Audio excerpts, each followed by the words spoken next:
nombre del Señor Jesús damos gloria y alabanza al Señor, porque Él es bueno y para siempre son sus misericordias. Bendecimos y alabamos el nombre de nuestro Señor y Salvador Jesucristo. Bien, mis amados hermanos, que la paz y la bendición del Señor sea con cada uno de ustedes, los que por estos medios nos están visualizando y los que también se van a conectar. Deseamos desde lo más profundo de nuestro corazón que la paz y la bendición del Señor esté sobre ustedes. De ende son nuestras oraciones para que el Señor le bendiga rica y abundantemente por medio de esta locución. Pues bien, hoy seguimos, hermano, hablando de el don de la sabiduría o el don de sabiduría. Y en un contexto más general, también hablamos de lo que es la sabiduría, abarcando los dos o tres hemisferios de lo que tiene que ver con la sabiduría divina, la sabiduría del hombre y la sabiduría diabólica, como lo expresa Santiago. Nosotros sabemos que hay una influencia de esa sabiduría diabólica que muchas veces impregna al hombre para que el hombre continúe en su derrotero y en sus caminos de alejarse del Señor. Cuando usted va al libro de Santiago, en el capítulo 3, verso 17, y eso ya lo tocamos en el estudio pasado, concretamente el miércoles, donde se presentan ciertas características de la sabiduría, y que esa característica tiene que estar de manifiesta en la iglesia del Señor Jesús, no en los ministros, sino en todo aquel que es parte de la iglesia del Señor Jesús. Santiago presenta la sabiduría como una prueba más de la fe viva en Cristo, porque la fe en Cristo realmente obtiene y tiene vida. La fe fuera de Cristo es una fe vana, puesta en objetos, puesta en posesiones que realmente van a perecer juntamente con la esperanza de aquellos que albergan una fe en la riqueza, en las posesiones, en la fama o en cualquier estatus social. La clase de sabiduría que una persona tiene se revela por la clase de vida que lleva. Y por eso le estoy diciendo que lo que dice Santiago en el capítulo 3, verso 17, compete a todo lo que tiene que ver con la iglesia del Señor Jesús. No solamente para sus ministros, sino para todo aquel que es parte del cuerpo de Cristo, que es la iglesia. La clase de sabiduría que una persona tiene revela naturalmente la clase de vida que esta persona lleva. Si usted dice que es cristiano y que Cristo mora en usted, pues usted va a revelar la sabiduría del cielo en su forma de vida, su forma de hablar, su forma de comportarse, en su forma en los tratos con los demás. Quienes tienen la sabiduría del hombre, que es la sabiduría terrenal, la sabiduría de abajo, la sabiduría de la tierra, la sabiduría de este sistema, mostrarán con su vida que no tienen relación con la fe salvadora ni con nuestro Señor y Salvador Jesucristo. Pues sus deseos, su forma de actuar, su forma de obrar, serán muy distintos a la manifestación que el cristiano, que debe manifestar la sabiduría de Dios en su vida, pues manifestará. Es cuando usted analiza la vida de un cristiano y analiza la vida de un no creyente, usted se da cuenta, no solamente, hermano, en su forma de vida. Nosotros nos damos cuenta en la forma de vida. Pero hablando en el sentido espiritual, usted sabe que cuando usted se encuentra con un cristiano, aún ese cristiano no abra su boca, siempre va a tener, siempre va a haber en los aspectos espirituales un reconocimiento de que esa persona tiene algo distinto. Y luego ya en el conocimiento nos damos cuenta, ya asentamos esa sospecha, por así decirlo, o ese aspecto deductivo de lo que nosotros pensamos que era. Entonces lo asentamos cuando ya tenemos oportunidad de conocer a esa persona y ver que realmente es una persona cristiana. El que se mueve en la sabiduría terrenal, dicho sea de paso, está gobernado por el sistema del mundo y naturalmente no obrará como obra un cristiano. Por otra parte, los que tienen la genuina fe salvadora, me estoy refiriendo ahora a la Iglesia de Jesucristo, que es la que tiene la genuina fe salvadora, manifestará la sabiduría de Dios, la sabiduría de lo alto. Y es lo que Santiago dice en el capítulo 3, verso 17. Pero la sabiduría que es de lo alto es primeramente pura, después pacífica, amable, benigna, llena de misericordia y de frutos, sin incertidumbre ni hipocresía. Mire qué bella exposición hace Santiago de la sabiduría del cielo. Aquí, hermano, el término de la sabiduría es un término de aspecto general que usted lo va a percibir mediante el estudio fideligno de las Escrituras. Como ya le he dicho en otras ocasiones, el don de sabiduría operó concretamente en la iglesia del primer siglo.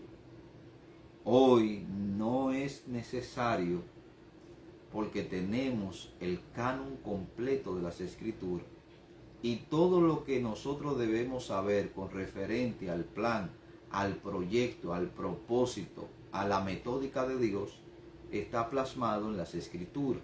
De ahí, hermano, que luego vamos a ver cómo Salomón hace esa exposición sobre esto que yo le estoy diciendo.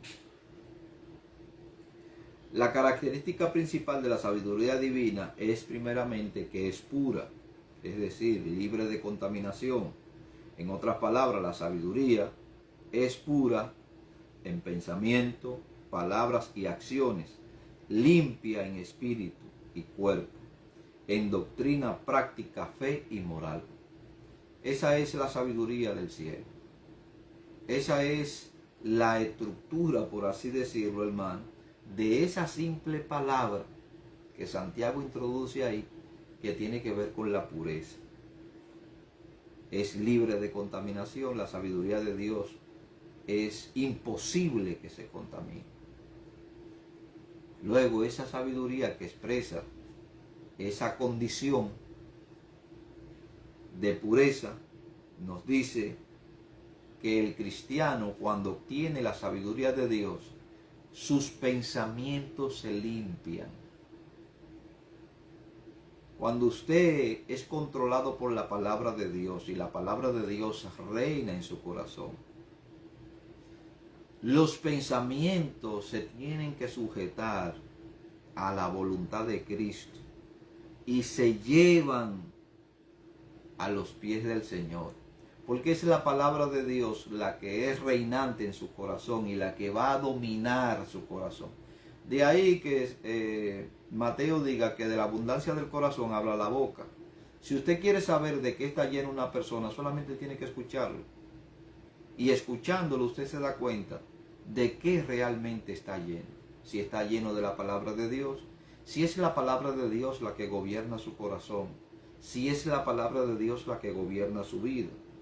Limpio de pensamiento, limpio de palabra y limpio de acciones, limpio en su espíritu y cuerpo, limpio en doctrina y en la práctica de la doctrina.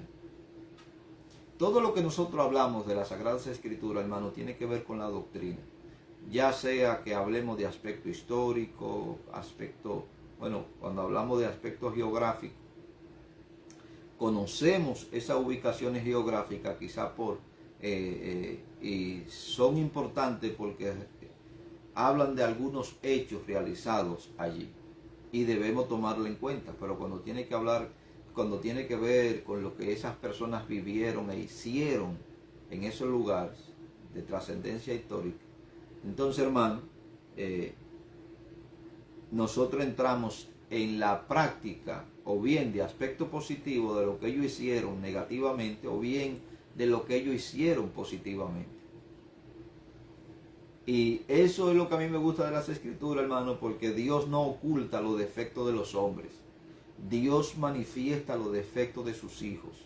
Y no solamente que lo manifiesta, sino que lo plasma en la Sagrada, lo ha plasmado en las Sagradas Escrituras para que nosotros veamos sus errores y no cometamos nosotros los mismos errores. Porque todo esto se escribió, hermano, para nosotros, como lo dice el apóstol. Así que, hermano, limpia en palabra, limpia en acción, limpia en espíritu, limpia en cuerpo, doctrina y práctica. Y también fortalece la fe y lo que tiene que ver con los aspectos de moral. La amargura, cuando usted lee el verso 14 y el verso 16, se da cuenta de que allí se introduce una sabiduría que no tiene que ver con la sabiduría que le estoy hablando, pero no deja de ser una sabiduría, que es la sabiduría de la tierra. La amargura, los celos y el egoísmo llevan a la corrupción de la persona, como lo dice el verso 14 y el verso 15 del capítulo 3 del libro de Santiago.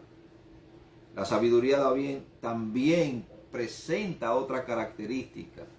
Según el verso 17, la sabiduría es pacífica. Oiga, la sabiduría es pacífica, lo que describe un espíritu tranquilo y calmado. No es que usted sea masoquista, no es que usted sea una persona que tenga que aguantar, hermano,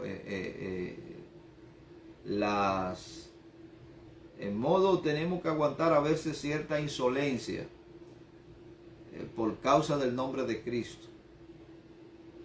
Eso no quiere decir que usted en momento determinado no pueda frenar a una persona con los buenos modales.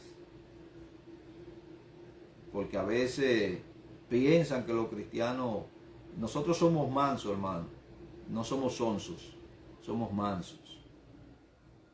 Eso no quiere decir que no conozcamos los mecanismos legales, los mecanismos judiciales. Pero sobre todo nosotros somos mansos, somos pacifistas.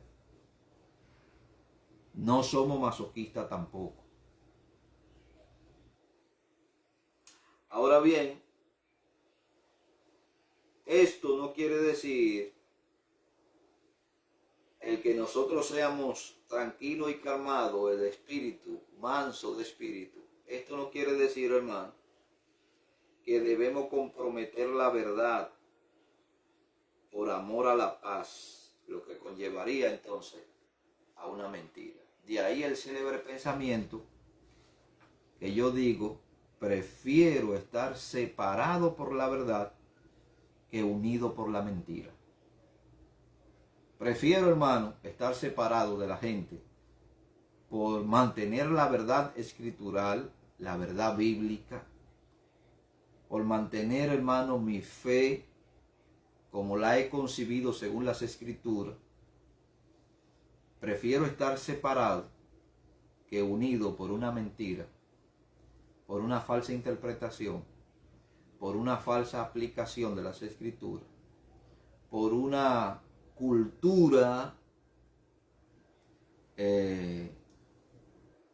y una tradición que nos han inculcado que no tiene nada que ver con las escrituras, porque hay muchas cosas, hermano, que la iglesia cristiana practica que no tienen nada que ver con las escrituras. Entonces yo prefiero estar separado por la verdad que unido por la mentira. No quiere decir que no le ame, que no ore por mis hermanos, que no busque la forma de llevarlo al conocimiento de la verdad. porque en eso precisamente consiste el amor y consiste la sabiduría, que es la sabiduría de lo alto. La sabiduría tiene que ver con la práctica. Esto quiere decir que sencillamente que un sabio ama la paz. Nosotros somos pacifistas. Amamos, deseamos la paz, aunque nosotros sabemos que el hecho de amarla y de desear la paz no quiere decir que podamos vivir en paz. Pero somos promotores de la paz. Y esa expresión el Señor nos la enseña cuando dice: mis pasos dejo, mis pasos doy, no como el mundo la da, yo la doy. Quiere decir que el mundo le puede dar una paz superficial, una paz que es efímera, no es una paz duradera. Es una paz que está sustentada por ciertos momentos, pero el Señor nos da una paz eterna y nosotros somos promotores de esa paz. El que es sabio ama la paz y hará todo lo que esté en sus manos para mantener la paz sin sacrificar la verdad. Aquí, hermano, la verdad no debe ser sacrificada bajo ninguna condición. Si la verdad tiene que ser sacrificada, entonces nosotros debemos también ser sacrificados juntamente con ella. Nosotros no sacrificamos la verdad. Mantenemos la verdad pese a que tengamos que entregar nuestro propio cuerpo, como lo están haciendo muchos cristianos en los países, hermanos. Y no me voy a cansar de decir esto, porque sé que hay muchos cristianos que viven cómodos ahora mismo en su casa, están tranquilos, reposados, que no se acuerdan de lo que están sufriendo y que son, hermanos, hasta egoístas en sus oraciones, porque solamente que piensan y piden para sí mismos. Entonces esos cristianos están un poco ciegos, sordos y hasta mudos con respecto al gobierno de la sabiduría de Dios. La siguiente característica de la sabiduría es que es benigna. Acuérdense que estoy hablando de Santiago capítulo 3, verso 17. Y ahí aparecen todas estas características que le estoy diciendo. El verso nos da la característica y el verso también nos habla de la práctica. Y sabio, como decía alguien, es aquel que practica lo que conoce, que practica lo que se le ha enseñado. En otras palabras, sabio es el que sabe salvarse. No hablo de salvación en el sentido de heredar el reino de los cielos. Hablo de salvación en el sentido de hacer lo correcto. Porque cuando usted hace lo correcto y obra correctamente en su práctica, entonces Dios le llama a usted practicante de su sabiduría. Y su sabiduría entonces es reinante en usted. Esa sabiduría, hermano, que es de lo alto, es lo opuesto a lo que tiene que ver con la obstinación y la inflexibilidad.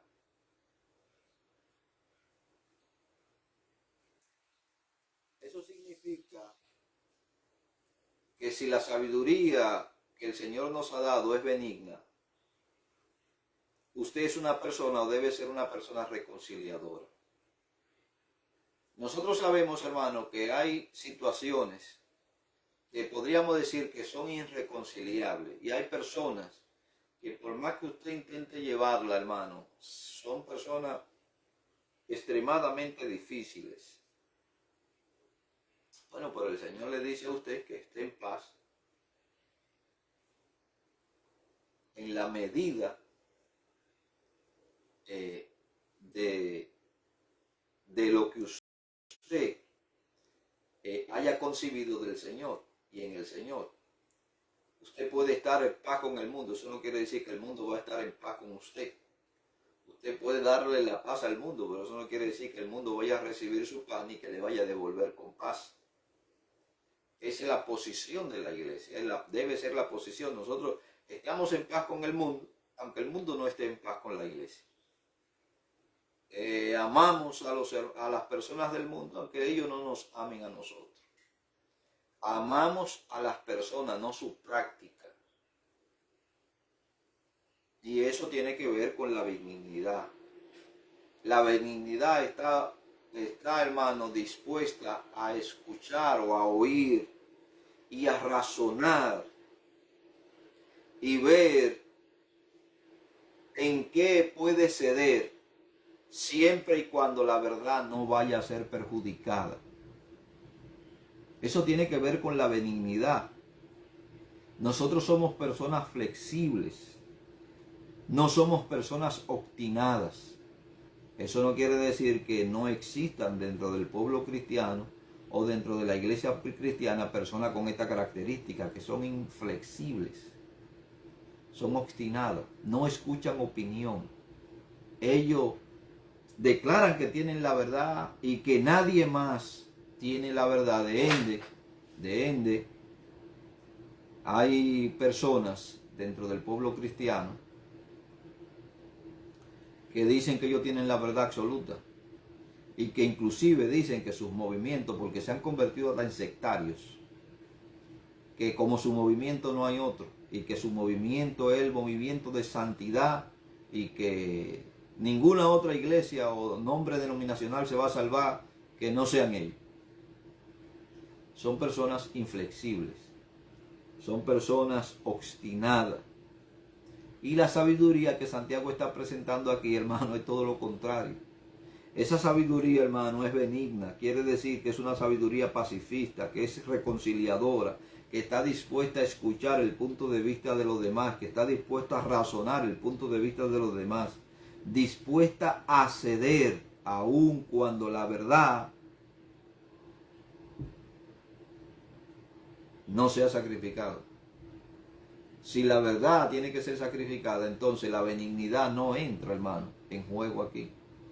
Yo lo escucho, yo miro su punto de vista, estudio su punto de vista, razono su punto de vista. Y si la verdad no está comprometida, a mí no hay razón para que yo no pueda cambiar de opinión. Porque entonces su punto de vista con respecto a algún tema bíblico, inclusive algún tema social, es el punto de vista correcto, hasta políticamente hablando. Usted está correcto en su punto de vista. Y yo, que tengo la sabiduría del cielo, hermano, voy a reconocer ese punto de vista. Y yo creo que el cristiano que he adoptado con esta sabiduría debe, hermano, dejarse llevar y regir por esa sabiduría. La sabiduría del cielo, hermano, está lleno de misericordia para los que están en el mal. Y ellos, los que están dominados por esa sabiduría, están ansiosos de ayudar a aquellos pecadores. Pero parece ser, hermano, que la pandemia, la famosa pandemia, ha silenciado a la iglesia de Cristo. Donde la gente, no solamente por aspecto gubernamental, hermano, porque nosotros debemos obedecer a las autoridades y debemos tomar precaución y debemos tomar las medidas necesarias según las autoridades hayan determinado. Hablo de las autoridades de salud o del gobierno. Pero eso no quiere decir que nosotros tengamos que detener la predicación del evangelio. Acuérdese que la iglesia local o el templo donde nos reunimos son 4 paredes. La iglesia somos nosotros. El cuerpo de Cristo somos nosotros. Donde nosotros nos movemos, se mueve Cristo con nosotros. Donde está cada uno de los pequeños, que es parte de la iglesia, que forma ese edificio, Cristo está en nosotros. Y debemos hablar la palabra. No debemos silenciar la palabra. Los que poseen esa sabiduría están ansiosos por ayudar a los pecadores. ¿Ayudar a los pecadores en qué sentido? Bueno, en los sentidos que sean necesarios. Si hay que darle de comer, se le da de comer, siempre y cuando usted tenga. Si hay que ayudarlo en alguna función de trabajo, también la iglesia debe estar dispuesta. Si hay que encaminarlo, hermano, acuérdese aquel samaritano que se encontró con aquel que lo habían robado, golpeado y lo habían dejado por muerto. Y al final de la enseñanza el Señor le dijo, ¿quién de ellos hizo lo correcto? Si el sacerdote, el levita o el samaritano. Y el Señor terminó diciéndole, vayan ustedes y hagan lo mismo. Quiere decir que la enseñanza es para nosotros. Nosotros debemos enseñar y debemos actuar como la sabiduría que Santiago está presentando aquí. Hay circunstancias que Dios va a permitir en las que usted se vea envuelto de ayudar a una persona en lo que sea, hermano, en la labor social, labor económica, labor de orientación, labor de apoyo, como paño de consuelo, paño de lágrima, y que usted le va a brindar su ayuda y Dios, a través de esa ayuda que usted le está brindando, Dios va a tocar el corazón de aquella persona, porque el mundo le ha cerrado la puerta y nosotros como iglesia no debemos cerrarle la puerta. Hay ocasiones que Dios se la va a poner a usted para que usted la resuelva. No espere, como dicen muchos, una voz que le hable audiblemente, ve y ayuda a ese, cuando la Sagrada Escritura le está diciendo que usted está determinado para hacer misericordia. Porque la sabiduría del cielo, hermano, tiene esa característica. Es compasiva y es gentil. La sabiduría del cielo no es negativa. Eso no quiere decir, hermano, que usted vaya a ceder a todo lo que se le plantea, ni vaya a entrar en todo lo que se... No, hermano. Hay cosas en las que usted debe decir que no. Hay cosas en las que usted no debe participar. Por ejemplo, mi hermano, yo escuché hace muchísimo tiempo, no lo entendí. Realmente no lo entendí porque fue cuando yo llegué reciente a este país. Y yo vengo de un país donde sí tú puedes, trabajas y ahorras. Y en el tiempo que yo saqué una cuenta bancaria en mi país, te daban libreta, ya no se usa ni la libreta. No te daban tarjeta, ya eso es algo de más tiempo, de estos tiempos. Entonces yo llegué, tuve una conversación con unos ministros donde hubo uno de ellos que quería comprar un carro. Entonces un pastor le dice al otro que si él le puede servir de garante. Y estamos todos ahí. Hay una serie de hermanos y pastores. Y el hermano le dice que no le puede servir de garante. Yo estoy pensando en mi mente, digo, bueno, ¿y por qué no le sirve de garante? Si el hermano realmente necesita el carro para el trabajo y para transportar a la iglesia, es un bien que le está haciendo a los hermanos y le está haciendo a la iglesia. Pero yo estoy callado porque yo no sé concretamente. Entonces hay otro pastor que dice, bueno, hermano, yo no comprometo mi crédito. Yo le puedo ayudar con el inicial. Digo, bueno, pues si le va a dar algo para el inicial, pues lo está ayudando.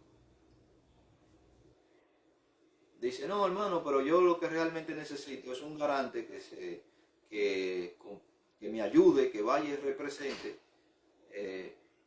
Y ahí no hay ningún compromiso, dice uno. El otro dice, no, yo no te puedo servir.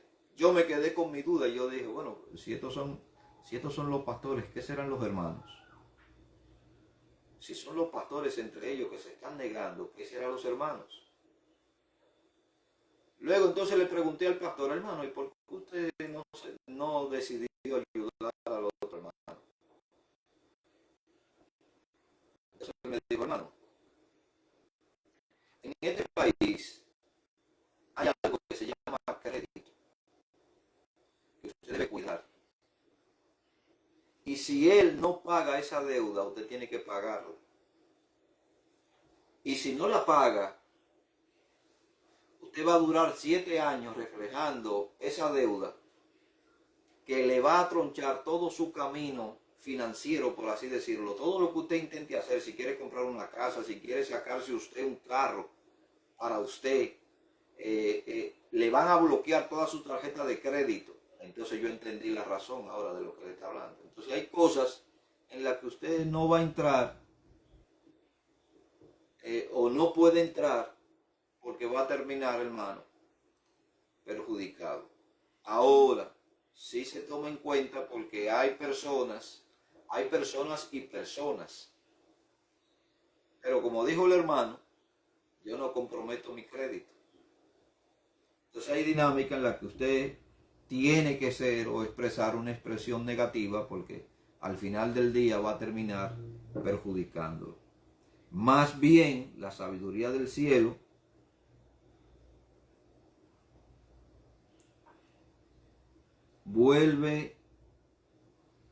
se vuelve benevolencia y también expresa lo que tiene que ver con la cortesía. Hay cristianos, hermanos, que de cortesía nada. Ni dan buenos días, ni saludan. Y usted no está mostrando ahí, hermano, una actitud correcta. Socialmente, primero, no es una actitud correcta. Se supone que si usted llega a un sitio, debe saludar, debe dar un buenos días, una buena tarde, una buena noche. Ya en los aspectos sociales. En los aspectos cristianos, se supone que si lo de afuera adoptan esa posición, nosotros que realmente somos portadores de vida, nosotros que somos portadores de salud, nosotros que somos portadores, hermano, de vida eterna, debemos entonces ir más allá de donde ellos moralmente o socialmente pueden llegar. Yo creo que la iglesia de Jesucristo, hermano, tiene que ir más allá. Y creo que al mundo le hace falta esa chispa de sal, porque nos hemos vuelto un poquito insípido.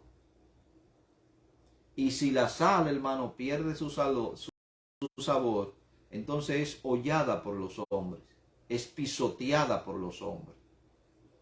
Y yo creo que la iglesia de Cristo, hermano, tiene que seguir aportándole a esta sociedad ese aspecto de sal, de sazón, de sabor. Estamos en una sociedad, hermano, que va al cataclismo por todos los lados, moral, social, económica, política, religiosa. Y nosotros poseemos la sabiduría del cielo. ¿Qué debemos hacer entonces? Debemos permitir que esa sabiduría, que es la sabiduría genuina y es la sabiduría sincera, porque es la que con la cual Dios ha adoptado la iglesia, fluya entre nuestros hermanos y alcance también a aquellos que están fuera. No pretende ser otra cosa que no es. Aunque en la iglesia, hermano, en el templo hay personas que son ellos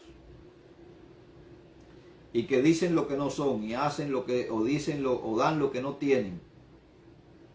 Ellos hay de todos. Acuérdense que aquí se tira la red y se traen toda clase de pescado. Y como dice Mateo capítulo 13, que habla de la parábola del sembrador, uno cae en los pedregales, otro cae en el camino, otro cae entre los espinos y otro cae en buena tierra. Con excepción, hermano, de que él cayó en el camino, que oyó la palabra y siguió, los otros 3 están en el terreno, aunque no todos permanecen en el terreno. Los que van a dar fruto en el terreno son los que han caído en buena tierra. Aquí hay de todo y para todo, hermano. El verdadero sabio es genuinamente humilde, estima a otros y lo pone como superiores o mejores que él. Aquí, hermano, cuando yo digo esto, no es que usted se desestime, no es que usted se quite el valor, es que usted vea a los demás como superiores a usted mismo. Eso se llama humildad. Jesucristo no miró a nadie nunca por encima de los hombros, ni siquiera los que estaban equivocados, ni siquiera los que iban rumbo al infierno, es todo lo contrario. Intentó darle luz, intentó darle la luz, intentó beneficiarlo, pese a que él sabía que estaban determinados a ir al infierno. Entonces, si él nos dio ese ejemplo, no ha adoptado de esa sabiduría, ¿por qué entonces nosotros debemos actuar de forma contraria, arrogante, estimándonos nosotros mismos y menospreciando a los demás? No adopta un falso aire de superioridad y aún sea superior a los demás. El que tiene la sabiduría, hermano, de la que Santiago está hablando, no va a mirar a los demás por encima del hombro. Va a decir, hermano, como siervo inútil soy. Y ese, hermano, es la posición correcta ante Dios. Sino que hace que los demás se sientan cómodos con él mismo. Yo conocí a un señor, hermano, que él era medio místico. Era un señor de barba larga, pelo blanco. Andaba siempre con una ropa de seda, blanco. La ropa era blanca, con una sandalia, sobre todo en el verano. Yo lo veía caminando y él caminaba como si fuera flotando en el aire, hermano. Era medio místico el hombre. Y yo, hermano, en el trabajo que tenía en ese entonces, tenía un ajedrez pequeño.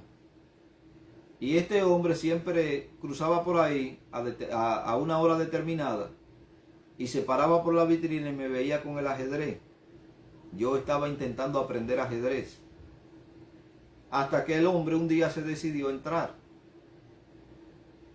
Y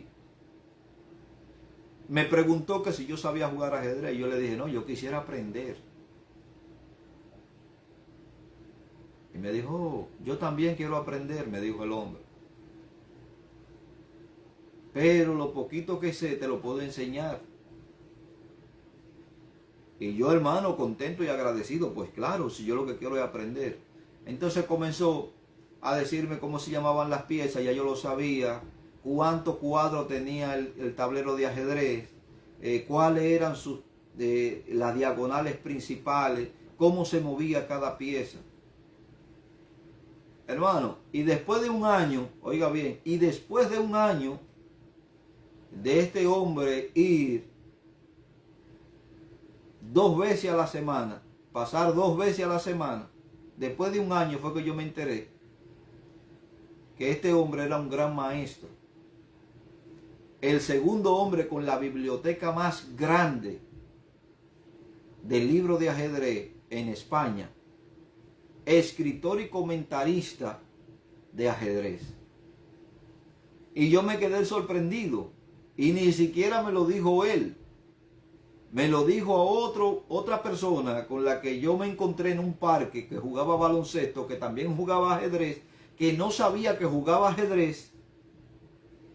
Y comenzamos a hablar, hermano, y caímos en el tema. Y él me habló de este señor, que era el señor que me estaba enseñando. Y yo dije, wow, qué humildad, qué sencillez de este hombre.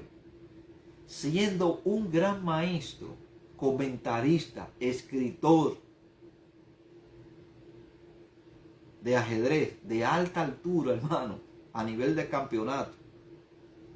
campeonatos mundiales. Y este hombre nunca alardeó, al contrario, me dijo que él quería seguir aprendiendo. Entonces yo considero, hermano, que el cristiano debe ser así. Debe ser sencillo. No debe ser pretencioso. Usted puede dar hoy un buen mensaje, hermano. llenar todas las expectativas del público, salir, hermano, que el público salga emocionado. Eso no lo hace a usted superior a los demás. Claro que van a haber momentos que Dios lo va a dejar pasar por sequía.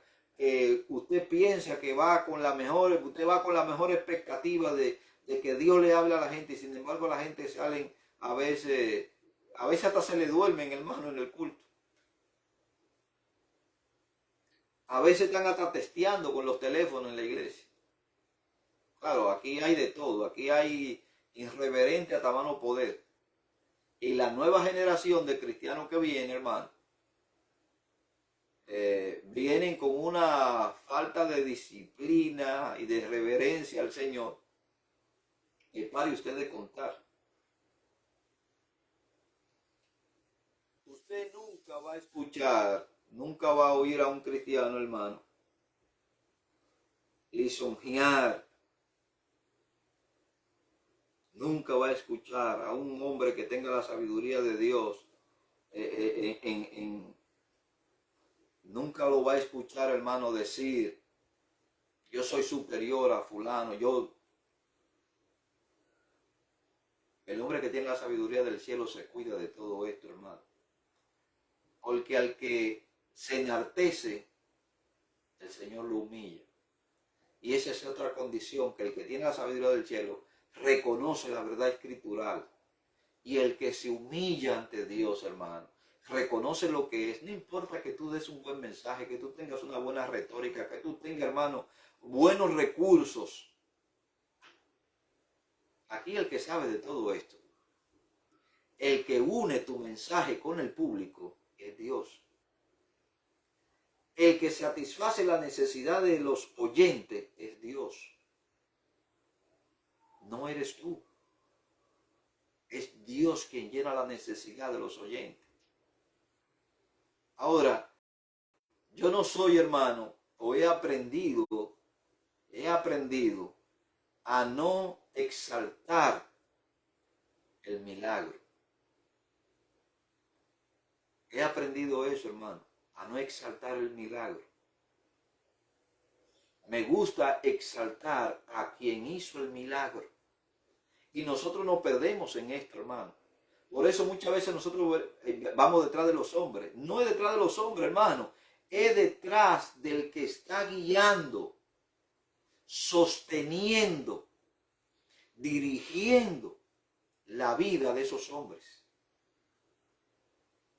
Nosotros no podemos estar firmes en este camino si el Señor que empezó la buena obra no la termina. Si Él deja de hacer esa obra que Él está haciendo en nosotros, hermano, nos hundimos en el fango. Entonces aquí hay que hablar de quien lo sostiene a usted, quien sostiene el ministerio que le ha dado. No es algo que usted se ha ganado, no es algo suyo. Es algo que le ha sido dado. Y el que se lo ha dado lo está sustentando. Por lo cual la gloria no es suya, ni debe ser suya. La gloria es del que lo está haciendo por usted.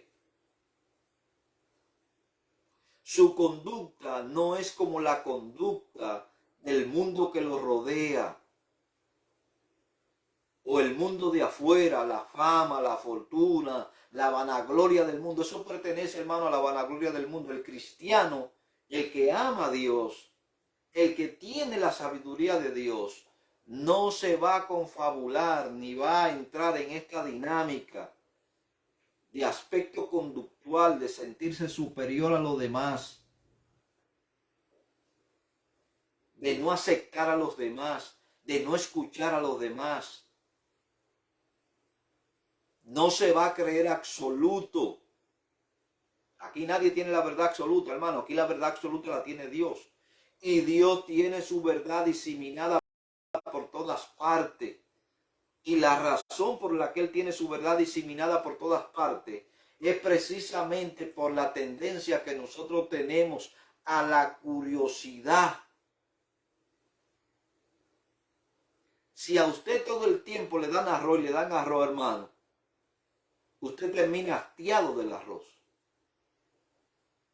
Pero ahora Dios tiene su verdad diseminada por todas partes para que usted, como buscador de la sabiduría de Dios, vaya escuchando, vaya viendo, vaya analizando y vaya llegando a conclusiones que son conclusiones exactas con respecto a la verdad de Dios.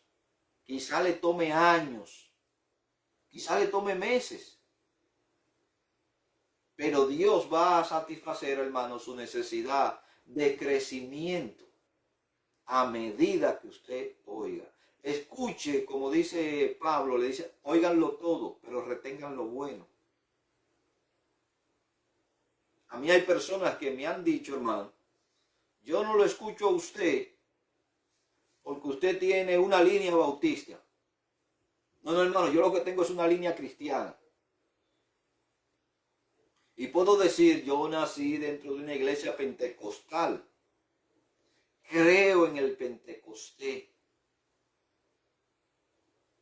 como fiesta judía, como que el Espíritu Santo, Dios tomó ese día para recoger los primeros frutos 50 días después de la Pascua, porque eso es lo que significa, hermano, la fiesta.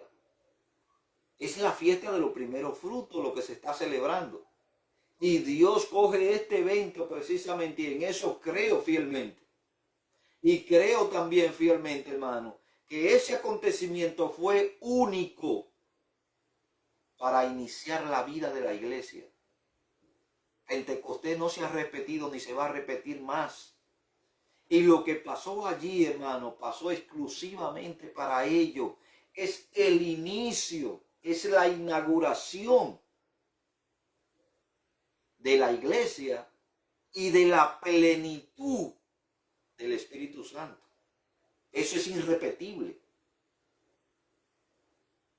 Entonces, creo más de aquello que se hacen creer o se denominan pentecostales, descontextualizando todo lo que pasó allí e interpretando lo que pasó allí como que va a seguir pasando en pequeños focos a través de toda la historia. No, hermano, lo que pasó allí pasó por razones que tenía que pasar, y las escrituras nos enseñan esas razones. Yo más que todo, hermano, pretendo ser bíblico. Pretendo ser bíblico. No soy fanático. El fanático se cierra. Ahora, si puedo ser fanático en escudriñar las escrituras, hermano, entonces quiero ser fanático ahí. En indagar las verdades de Dios.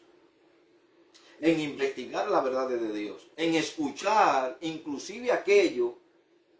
Y cuando yo le digo, hermano, de escuchar, los hermanos de aquí saben que yo no pierdo mi tiempo escuchando a ciertos predicadores, porque descontextualizan toda la verdad de Dios, dicen lo que Dios no dice, ponen a Dios como mentiroso, le ponen sus pensamientos a las Sagradas Escrituras, no delinean bien la verdad de Dios. Entonces yo no pierdo mi tiempo escuchando a esas personas. Ya puede tener un cargo de apóstol, de profeta, de lo que se quieran dar. Yo a esa persona no pierdo mi tiempo escuchándolo, porque sé que van a terminar torciendo la palabra de Dios para su propio beneficio, su propia conveniencia. Entonces, hermano, escuche a los que aman, tienen la devoción de escudriñar la palabra de Dios. No importa que no sea de su movimiento, no importa que no sea, hermano, de su congregación, no importa. Escúchelo, analícelo, sopese lo que él está diciendo. Y yo le estoy hablando en base a lo que dice el verso 17 del capítulo 3 del libro de Santiago. Y ahí aparecen todas las características, hermano, de lo que poseen la verdadera sabiduría. Y en eso es que estoy incursionando precisamente. Y si usted como ministro dice que tiene la sabiduría de Dios, como dice el capítulo 1, verso 5 de Santiago, que el que te falta de sabiduría pida a Dios, el cual da abundantemente y la da sin reproche. Entonces, si Dios la da abundantemente, ya no hablo del don, porque el don no es, hermano, es un don. El don de la sabiduría fue un don transitorio para la iglesia. Ahora tenemos toda la sabiduría de Dios plasmada en las Escrituras. No sea vago. No se deje robar el tiempo por Satanás ni por la carne, metiendo el dedo en el telefonito. Que si el Facebook, que si el YouTube, que si el Instagram, que si el hermano, no pierda su tiempo en eso. Sea sabio y redima el tiempo. Escuche buenas predicaciones. Ahí hay cantidad de predicaciones, de predicadores, hermano. Que cada vez que usted escucha una predicación de eso, ay, es que no me gusta como el hombre habla, que habla, hermano, busque a personas que hablen, que usted lo pueda entender. Quizás si utiliza muchos términos que usted no pueda entender porque su alcance no le da hasta ahí, pues busque a otros que sí pueda entender. Pero acuérdese, búsquelo o intente buscarlo, no porque sean de su gusto, sino porque lo que estén hablando esté delineada por la palabra de Dios. Bendito sea el nombre del Señor. No sirve, el que tiene la sabiduría de Dios, hermano, no sirve al cuerpo, sino que sirve al espíritu. Trata de buscar la forma de edificar en palabras, en acciones. Recuerde, siempre el que tiene la sabiduría de Dios va a poner como centro a Jesucristo, su sacrificio, su forma, su vida de oración, sus hábitos. El que tiene la sabiduría de Dios, hermano, siempre va a resaltar la grandeza de su Dios, de lo que él ha creído. El que tiene la sabiduría de Dios es moral y espiritualmente, es limpio, porque tiene la sabiduría de Dios. Es un practicante de esta sabiduría, hermano. También es práctico. Porque no vamos a ser oidores olvidadizos, porque el oidor olvidadizo es como las olas del mar. Claro, hermano, en la congregación tenemos cantidad de personas que son como las olas del mar, que van y vienen. Pero eso no es lo que la Biblia le dice a usted en quien nosotros debemos poner la atención. Debemos poner la atención en aquellos que son practicantes de la verdadera sabiduría que Dios nos ha revelado en su palabra. Y yo cuando le hablo de practicante no le estoy hablando de perfección. Nosotros vamos camino a la perfección. Aquí no hay nadie perfecto, hermano. Pero el que tiene la verdadera sabiduría, hermano, es una persona práctica. También el que tiene la sabiduría del cielo soporta los insultos y las falsas acusaciones. Y no se volverá, no devolverá ni se volverá, hermano, atrás porque alguien lo esté acusando, porque alguien lo esté señalando. Va a seguir. El Señor dice claramente, hermano, que nos gocemos cuando digan cualquier cosa de nosotros mintiendo. Cuando la digan mintiendo, pero cuando la digan porque tienen la razón, no discuta, agache la cabeza y arrepiéntase. No se ponga agresivo, ni agresiva tampoco cuando le digan a usted que usted está viviendo una falacia porque está viviendo en el pecado, en la mentira, en la hipocresía. Arrepiéntase y vuélvase otra vez al camino estrecho, porque va por el camino ancho. El que tiene la verdadera sabiduría es gentil, suave y tierno. Sé manso como paloma, pero sean astutos como la serpiente. Pero seamos mansos. Nosotros somos ovejas. Y las ovejas, hermanos, son tiernas. Son mansas. Eso es lo que el Señor dice que nosotros somos.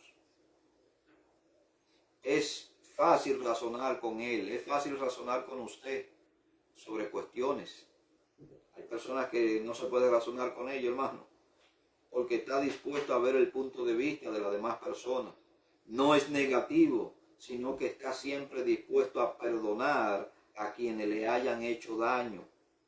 No solo eso, sino que como práctica habitual se muestra bondadoso para con los demás, especialmente con los que no lo merecen. Aquí hay un grupo de personas ingratas, dentro y fuera del evangelio. Afuera hay montones, pero dentro, hermano, hay cantidad de personas ingratas, malagradecidas. Y aún con esas que han sido malagradecidos, hermano, debemos ser gentiles. Claro, eso no quiere decir que usted le vaya a aplaudir sus malas acciones. Porque la Biblia es clara y es categórica en esto. Todo lo que usted siembra, si usted siembra viento, va a cosechar tempestad. Eso es lo que la Biblia enseña, que todo lo que usted siembra, usted lo va a cosechar. Lo que usted siembre aquí, se lo va a comer aquí. Estemos claros en esto. Que si sembró viento, usted va a cosechar tempestad. Pero aún con eso, cuando estén cosechando la tempestad, la Biblia nos enseña que debemos aliviar su dolor en la medida de lo posible.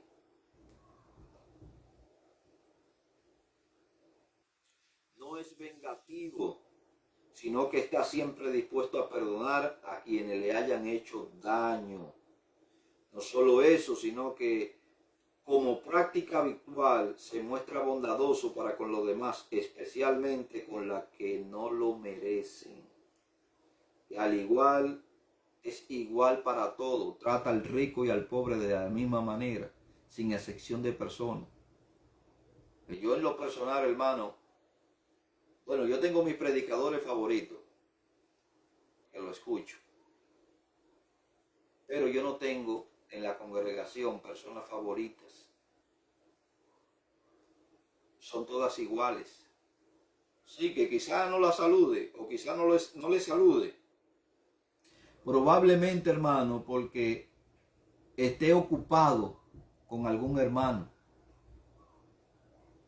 Pero usted no puede sentirse ofendido por eso. Si yo no le saludo, salúdeme usted. Porque también hay personas que merecen una atención más rápida que otra. Porque no todo tiene la misma gravedad dentro de la iglesia, hermano. No todo tiene la misma gravedad. Entonces, si su pastor o la persona, salúdelo usted. Sea sencillo.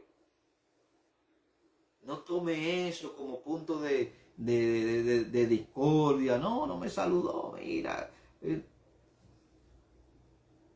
Hágalo usted. Sea gentil usted. Aunque el otro no lo sea, séalo usted. Muestre que usted está dotado con la verdadera sabiduría que Dios dice en el libro de Santiago, capítulo 3, verso 17. Va a tratar a pobres y a ricos sin predilección ninguna. Finalmente, no es hipócrita. Oiga, y de eso está llena la congregación. De actores.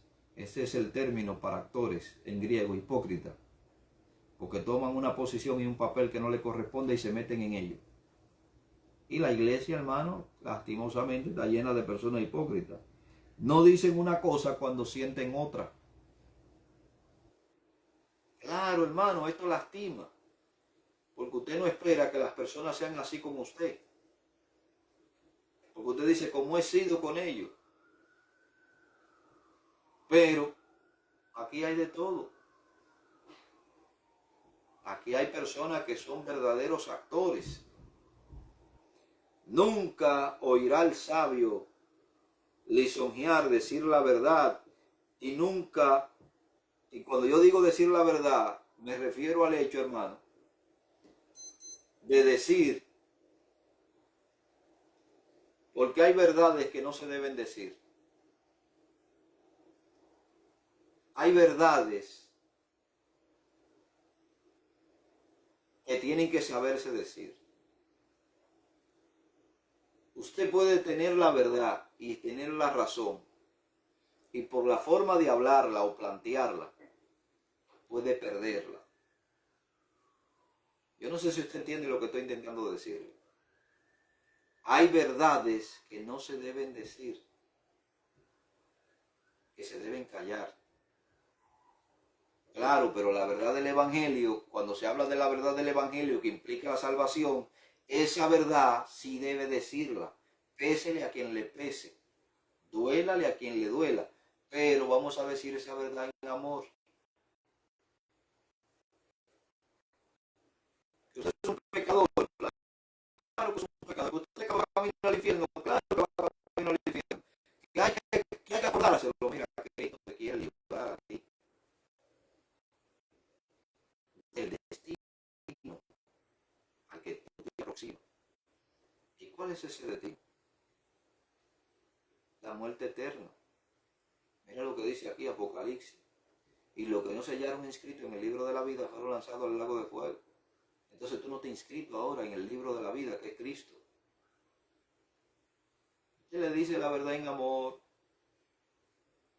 Cuando se trata de la verdad del Evangelio, hermano, cuando yo le digo que hay verdades que no se deben decir, no me refiero a la verdad del Evangelio. Me refiero a ciertas cosas que es posible que usted tenga el dominio o tenga el conocimiento de algunos hechos inmorales que puedan comprometer una vida de matrimonio o puedan comprometer a una familia y puedan llevarlo a la desgracia. Usted tiene que saber cómo maneja esa información. Por eso le digo que hay verdades que no se deben decir. O que se debe esperar el tiempo saberla manejar.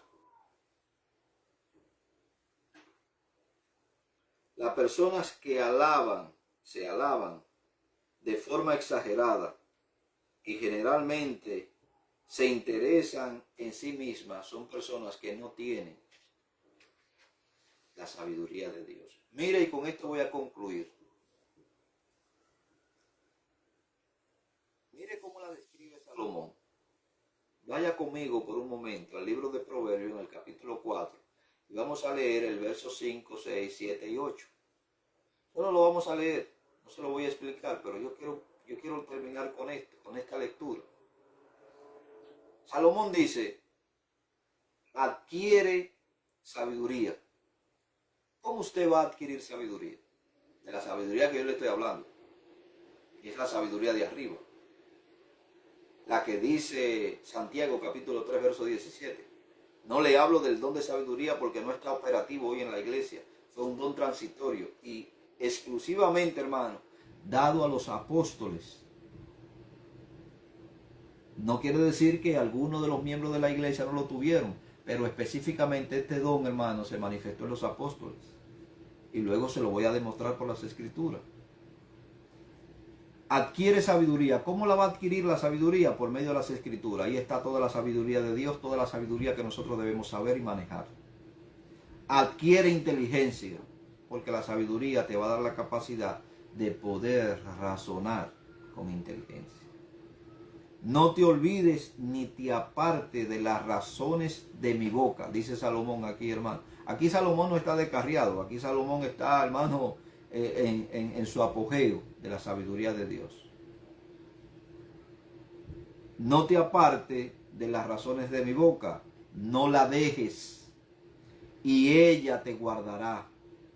Ámala y te conservará. Eso escuche bien lo que Salomón le está diciendo, hermano. Asocie esto con el Salmo 1. Que en la ley de Dios medita de día y de noche y en ella está su delicia. Esa debe ser la delicia del cristiano. Aquí lo está diciendo Salomón. Sabiduría ante todo. Adquiere sabiduría. Y sobre todas tus posesiones adquiere inteligencia. Aquí es la forma de manejar las posesiones. Pero sobre todo, hermano, la posesión más sagrada que puede tener un hombre es la sabiduría. Y la sabiduría que viene del cielo. Engrandécela y ella te engrandecerá a ti. Eso es como honra a Dios y Dios te va a honrar a ti. Honra la palabra de Dios y la palabra de Dios te va a honrar a ti. Ella te honrará cuando tú la hayas abrazado. Abraza la Biblia, acaríciala, medítala, saboréala, ruméala. Susúrrate tú mismo, pero susúrrate la palabra de Dios. Escuche bien. 9 siglos después, es decir, 900 años después, el filósofo romano del primer siglo antes de Cristo, este filósofo romano se llamaba Cicerón.